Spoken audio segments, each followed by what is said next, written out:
Hey guys, how's it going? So today I'll be unboxing the ROG Ally and some of the accessories that comes with it. I got the case for it and I got the ROG Ally Pro.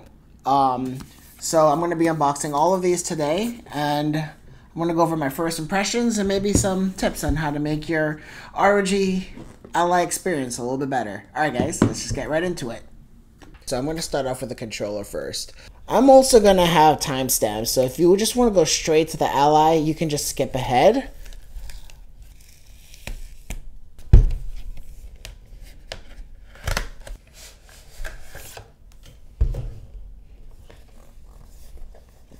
ASUS, really nice packaging. ASUS really knows what they're doing when it comes to that, so no surprise there.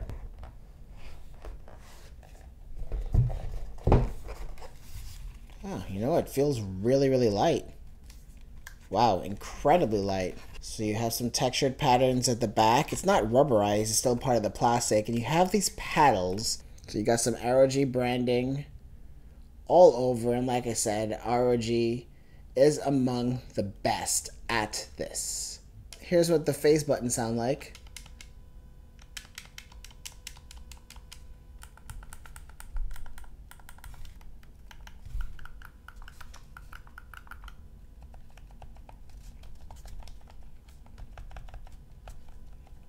I like the way these triggers feel. These two back paddles, they're not positioned in a way to where your hand would just naturally rest towards, so.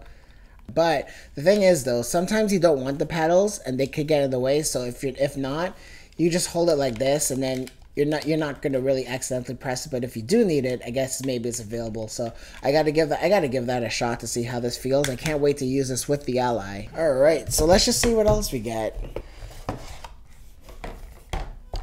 Paperwork, etc.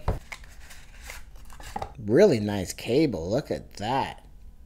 Look at that design work on that. Really cool. Alright, so next I'm going to open up this case.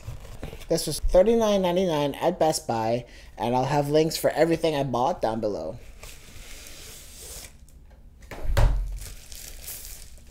So this is really cool. Love the color. Some more ROG branding. Here you go. Really nice. I'm digging it. Definitely digging it. Let's open it up.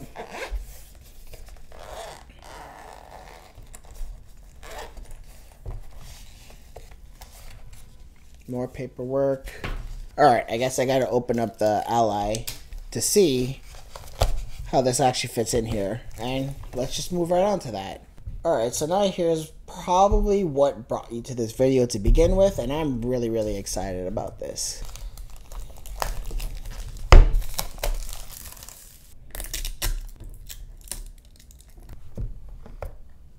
Oh wow, that's really nice.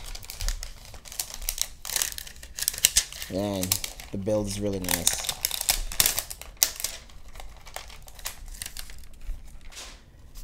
Wow. Okay, so, you know, I have not really seen much of the coverage of this. It's really nice feeling plastic. I mean, you gotta make this plastic. If not, it's gonna get way too hot to the touch and it'll just add weight. So they did a really good job with that. So you got this button right here and it feels really nice. You have some ventilation, more ventilation in the ROG logo, which is cool. There's also some etching here. Cool stuff. More ventilation at the top, so I wonder if maybe these are the intakes and then it exhausts air out upwards. Oh, you got a micro SD slot, so like that's cool. A lot of this is surprising to me because I didn't pay attention to any of the press materials on this device. I kind of wanted to be excited when I got it, and yep, so far it's doing that. You got a headphone jack and you have an XG mobile port, which I've used devices with the XG Mobile and you're pretty much getting the full performance of that particular laptop GPU in it. Of course, you're going to be limited by the CPU on this. You're not going to be able to run your favorite titles at a high FPS as you would compared to a dedicated laptop. You got your volume rockers, some indications right here, a power button, which probably wouldn't turn on initially. That is a Windows thing. Pretty much most Windows laptops would not turn on unless you actually plug it in. So I'm assuming these speakers, and we'll be doing a speaker test today. And yeah, you just, some cool ROG styling right here, which I do appreciate.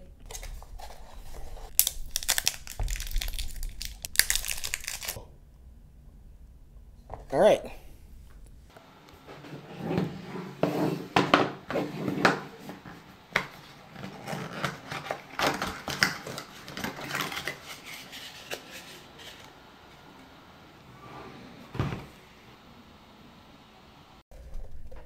Started off with some haptics there, so that's a nice, good first impression. And there's some buttons here, which I'm not sure what they do yet, so I'm excited to check out what those are.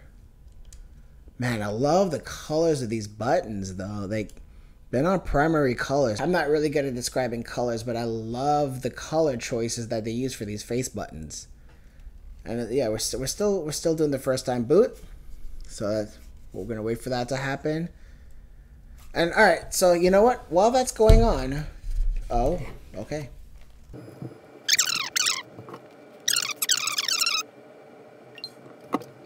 There's a fingerprint scanner on the power button, which is a really nice touch. Like I deal with laptops all day long, so this part's easy for me. But I can imagine if someone's just buying a gaming device and they just want to start playing games, this might be a little bit overwhelming for them because you're using a tiny screen, well, relatively speaking, a tiny screen to log into Windows for the first time. I think Microsoft needs to address this. Maybe like the way they do with their Xbox is like you can log in completely from your phone and then everything else comes through. I think they need to start adding something like this because I can imagine this being overwhelming to some folks out there. So, and the main reason why I bought this is because my main laptop is a GT77, the MSI GT77, and it is massive.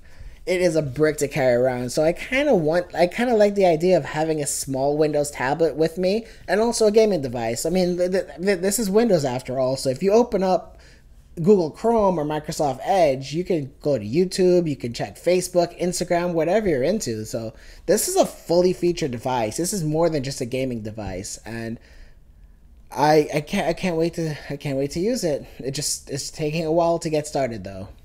All right, looks like we're ready to go. What's my battery life like? So I could take it's 55%. So I want to unplug this for now just because I'm a bit further away from my outlet.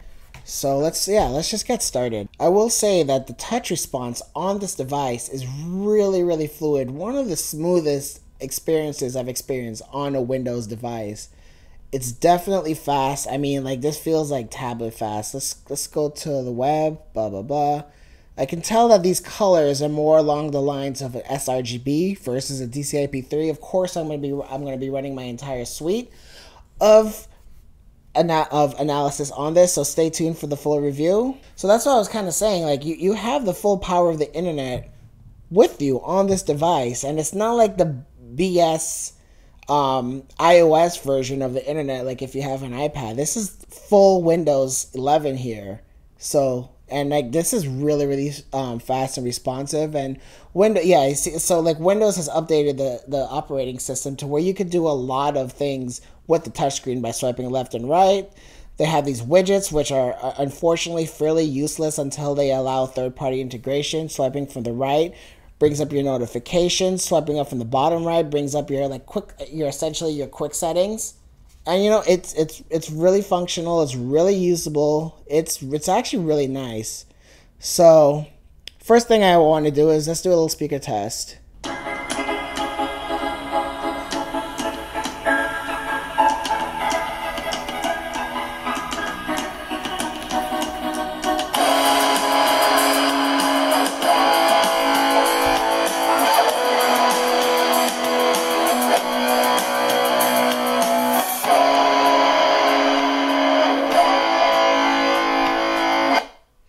Wow, these speakers are really good for this size. Not even just for the size, like I'm really impressed. These speakers are really good.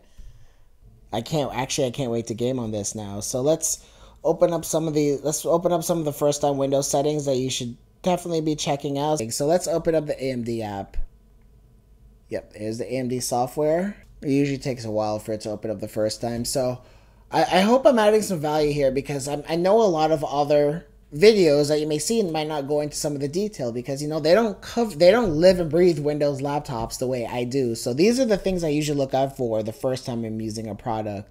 All right, so just go to quick setup for the first time. So this is definitely an app you should be using when you get yours. So one of the first things I do is I look at the different settings available to me, and this is available on the AMD app.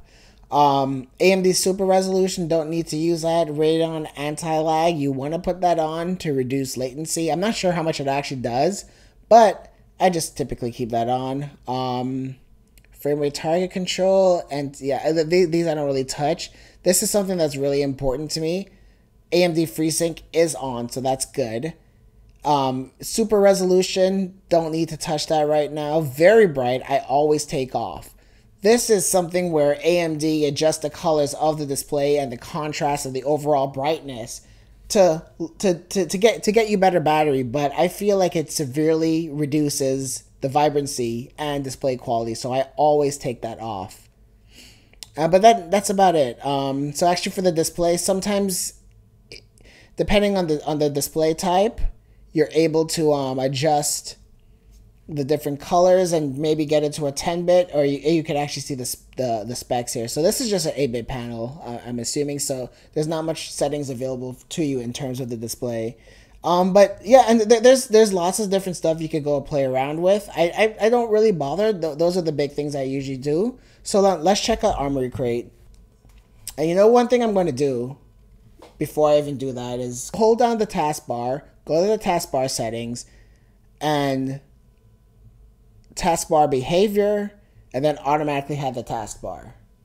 That's going to really help a lot. And then close that. And there you go. So now you have access to the full screen. So I'm going to hit agree. It looks like they redid this app to support the ROG Ally. So yeah, you're getting some dedicated controls for that. That's really cool. Okay, wow. Okay, so this is an entire brand new interface compared to what it typically looks like on a laptop. Oh wow. And is it fully touched? Yeah, it's fully touchscreen too. So this might need a dedicated video to go over some of these features. If you want to see that, definitely leave me a comment and I'll make a follow-up video. But yeah. Okay, so I want to check out what these buttons do. Let's start with this button right here. It's like a start button. Doesn't do anything unless you're in a game. So pressing this button brings up the command center. So easy control for brightness. That's really cool. Like, because I was going to the Windows settings every time. That actually improves things a lot. And I guess so you can press one button to get to the keyboard, which is nice. That's smart. Real-time monitor. Oh, nice. Oh, dude, this is awesome. They should have this for the laptops so I don't have to install MSI Afterburner, which I control. So either for the gamepad. Oh, I know. Okay, I know what that is. Okay, so you could use the right stick as a mouse, and then typically one of the triggers. Yeah, so the right bumper is a left click, and then the right trigger would be a right click. There's FPS limiter built in. Man, this is cool. Like, yeah, so you can limit the FPS in the game to help preserve battery life. This is really cool. But anyway, more of that's going to come in the full review. So I'm just going to install some games, and I'll get back to you.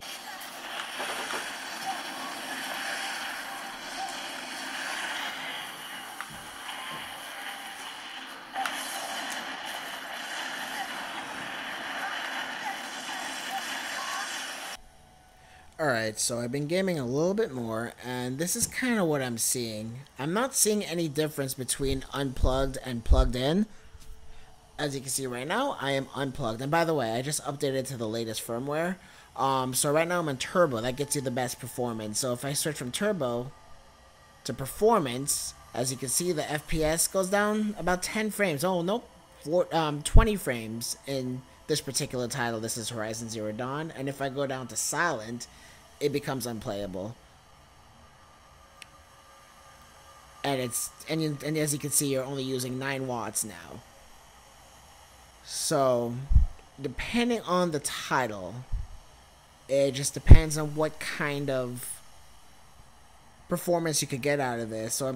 So with a game like Horizon Zero Dawn, I have to play on turbo to get a satisfactory frame rate, and wattage is up to like 34 watts, and the battery is at 83%. I was at 88% maybe like 5-10 minutes ago, so it's going to be draining fairly fast. I guess that's to be expected with this particular type of product, but that's kind of an update on what the performance has been like that I've been seeing. This is obviously not a review, this is just my first night with it.